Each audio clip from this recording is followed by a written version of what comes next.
জয়গুরু। আমি এর পূর্বে বলেছিলাম যে আমার প্রেমিকা কথা। প্রেমিকা কে? একজন নারী, তাই তো? তাকে দেখলেই আমার মনের মধ্যে যত ক্লান্তি কষ্ট সব দূর হয়ে যেত। আমি তাকে খুব মিস করি। আমার সঙ্গে তার কোনো সম্পর্ক নেই, কিন্তু খুব টান রয়েছে আমার, তাই না? আমার ভালোবাসা রয়েছে, তাই তো? তাহলে পরম প্রেমময় শ্রী ঠাকুর বলেছেন, প্রত্যেক মেয়েই নিজ মায়ের বিভিন্ন রূপ,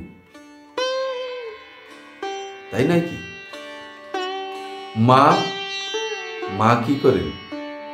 মা তার স্নেহ মমতা ভালোবাসা দিয়ে ছেলেকে এমন ভাবে মুগ্ধ করে রাখে যে ছেলে তার মায়ের মুখের এক ফোঁটা হাসি পাওয়ার জন্য, একটুখানি হাসির ঝলক পাওয়ার জন্য সে যেন পাগল পারা হয়ে যায়। যদি মায়ের মুখে একটু হাসি দেখে, আর সেই হাসি তার যত রকমের ক্লেশ, কালিমা, কষ্ট সব দূর করে দেয়। এই যে মন মাতানো হাসি, এটাই যেন মানুষের জীবনে উৎসাহ, প্রেরণা সবকিছু জন্মায়। অলসতাকে দূর করে দেয় মায়ের মুখের হাসি পাওয়ার জন্য। কষ্টকে সে বরণ করে নেয়। মায়ের জন্য যতই কষ্ট আমি করব, তাই নয় কি? তাহলে মায়ের মমতা, মায়ের স্নেহ, ভালোবাসা, এর থেকে আর কিছু হয় না। তাই আজকে আমার মনে হয় ভগবানকে, গুরুকে ভালোবাসতে গেলে, তার ভালোবাসা পেতে গেলে, মায়ের ভালোবাসার ছোঁয়া যদি আমরা না পাই, যে ভালোবাসায় যে কি আনন্দ।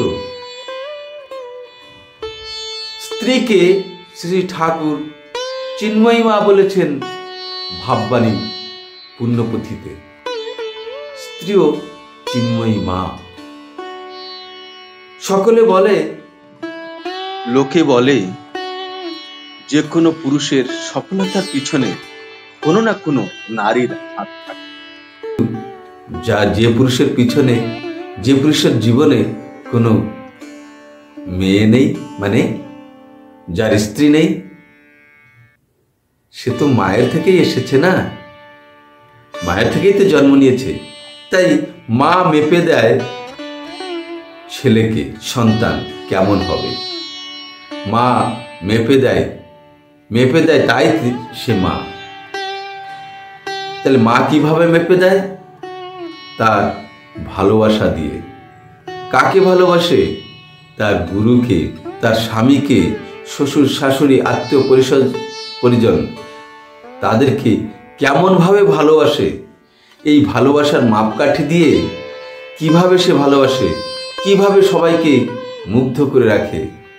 সে শুধু শ্বশুর বাড়ি, স্বামীর সংসারকে আপন করে নেয় না, তার বাপের বাড়ি যত আত্মীয় স্বজন সবাইকে আপন করে নেয়। তাই তো সে দশভুজা। তাই তার কর্ম, তার করা কোনো সীমা নেই। এই মাকে ভালোবাসে যে ছেলে, মায়ের এমন ভালোবাসা পায় যে ছেলে, তার গুরুকে বা ভগবানকে ভালোবাসতে কারো কাছে যেতে হয় না। আমি একবার এই কথাটি অতি পার্সোনাল, কথাটি বলবো কিনা জানি না, তবে গুরু ভাই যারা, যদি আমার একটা ভুল হয়ে থাকে আপনারা নিশ্চয়ই কমেন্ট করে জানাবেন।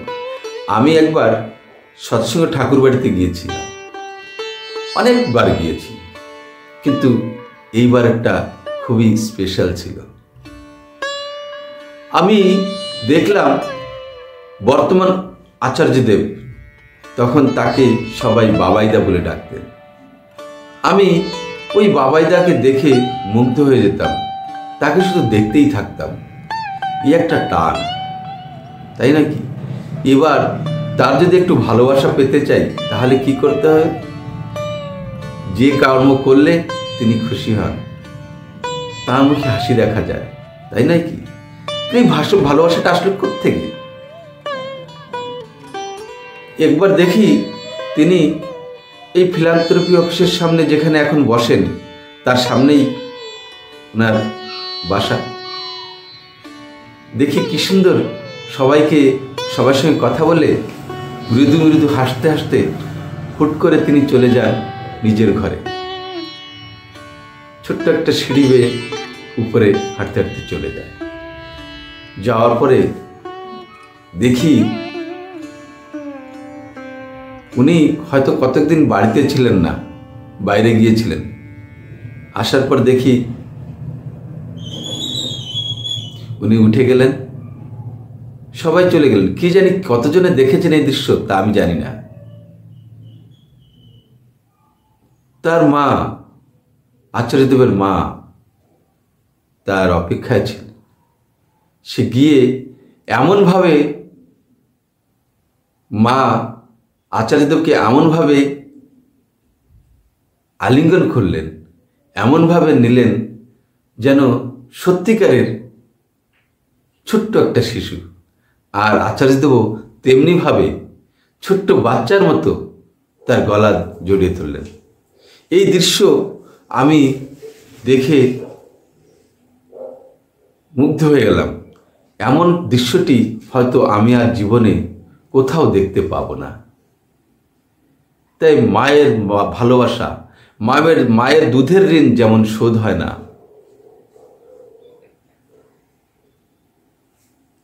তেমনি স্ত্রী, প্রেমিকা যেই হোক না কেন, স্বামী স্ত্রীর সম্পর্কটি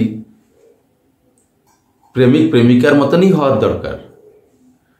একজন আর একজনের ভালোবাসায় যেন মুগ্ধ হয়ে থাকে এবং সেই ভালোবাসার টানে এই যে মেয়ে, মা, এরা কি করে? মা আমাদেরকে জন্ম দেয়, সন্তান জন্ম দেয়। মা শুধু সন্তান জন্ম দেয় না, মা জন্ম দেয় উৎসাহ, প্রেরণা, কর্ম, সেবা, নিষ্ঠা, ভক্তি, সব কিছুর জন্ম দেয় মা। ঠিক তেমনি স্ত্রী, প্রেমিকা যেই হোক না কেন, স্বামী স্ত্রীর সম্পর্ক যখন এমনটি হয় তখন সেই পুরুষের জীবন বা তাদের জীবন ধন্য হয়ে যায়। যে এমন সহধর্মিণী পান, যাকে পেয়ে, যার জন্য করে সে নিজেকে সার্থক মনে করে। তার প্রতিটি কথা, তার প্রতিটি চাহনি যেন একটা উৎসাহ, একটা কবিতা সৃষ্টি করে দেয় মনের মধ্যে। এই কথাগুলো আসলো কেন? যে আমি দেখেছি, অনুভব করেছি যে মানুষের এক একটি কথায় এক একটা প্রতিক্রিয়া সৃষ্টি করে। সেই প্রতিক্রিয়ার মধ্যে কি থাকে? উৎসাহ, প্রেরণা, সেবা, কিছু করার ইচ্ছা, খুশি করবার ইচ্ছা, এইসবগুলি থাকে। তাই ভালোবাসা, আমরা সবাই ভালোবাসা পেতে চাই। তাই সদ্গুরু ধরো, না হলে বুঝতে পারা যাবে না, আমাদের মধ্যে সেই অনুভূতি জাগবে না, কখনোই জাগতে পারে না। কারণ তিনি সূর্যের ন্যায় দেন তো সব কিছু, সকল শক্তির আধার সূর্য বলেন সবাই। কিন্তু তার কাছে যাওয়া কি এত সহজ? আর তার কাছে যেতে গেলে সিদ্ধ হয়ে যেতে হয়, বিশুদ্ধ হয়ে যেতে হয়। আমাদের ভিতর যত কলুষ কালিমা অন্ধকার লুকিয়ে আছে সব কিছুকে দূর করে দেয় তার ভিতর এত শক্তি। তাই আমার জীবন থাকুক বা না থাকুক, আমি প্রাণে বাঁচি বা না বাঁচি, আমাকে তার দিকে এগিয়ে যেতে হবে। তার প্রখর তাপ, প্রখর কিরণ, জ্যোতি সহ্য করতেই হবে, এগিয়ে যেতে হবে। তাহলে আমার ভিতরে সব অন্ধকার দূর করে তিনি আমাকে তার কাছে টেনে নেবেন। তার শক্তিতে আমি শক্তিমান হয়ে উঠব, তাই নয় কি? এই জন্যই তো গুরু করেছি তাকে, পরম প্রেমময় শ্রী ঠাকুর অনুকূলচন্দ্রকে, সদ্গুরু ইষ্টগুরু পুরুষোত্তমকে।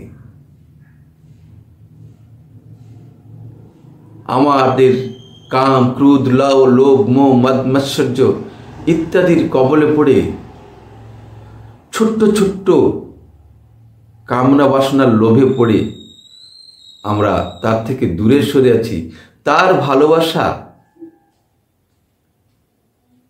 পেতে আমরা কি এতটুকু করতে পারি না? যিনি জগৎ স্রষ্টা, সবকিছুই তো তারই সৃষ্টি। তার এবার কথা আসছে, তাকে যদি ভালোবেসে, তার মুখে যদি খুশি হাসি ফুটাতে চাই, তাহলে কি করতে হবে? পরম পূজ্যপাদ শ্রী শ্রী আচার্যদেবকে ভালোবাসতে হবে। যে আচার্যদেবের যে স্নেহ, মমতার সুখানুভূতি আমি পেয়েছি,